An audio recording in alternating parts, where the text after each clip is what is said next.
অস্ট্রেলিয়ার একটা এগ্রিকালচারাল টাউনে এসে পৌঁছেছি। এখানে বিশাল বিশাল শস্যাগার বা গ্র্যানারি যেগুলো আমরা বলি, এখানে বলে সিলো, এগুলোকে বলে সিলো। আমরা ধানের মড়াই দেখেছি, কিন্তু এখানে শস্য রাখার জায়গাটা একটু অন্যরকম, অনেক বড় উঁচু। এগুলোকে বলা হয় সিলো অস্ট্রেলিয়ায়। কিন্তু যেটা আমি এখন দেখাবো সেটা হচ্ছে সিলো আর্ট। অর্থাৎ এখানে বড় বড় যে যারা চিত্রশিল্প আছে, চিত্রশিল্পী আছে যারা, তারা এই সিলোর যে স্ট্রাকচার, তার গায়ে বৃহদাকার ছবি এঁকে রাখে, যেগুলোকে বলে সিলো আর্ট।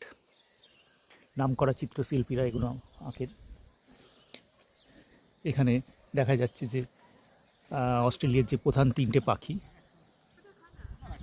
এটা হচ্ছে ম্যাকপাই, সিঙ্গিং বার্ড, ওটা কাকাতুয়া, আর এটা হচ্ছে কোকাবুরা। সবসময় এদের ডাক শুনতে পাওয়া যায়।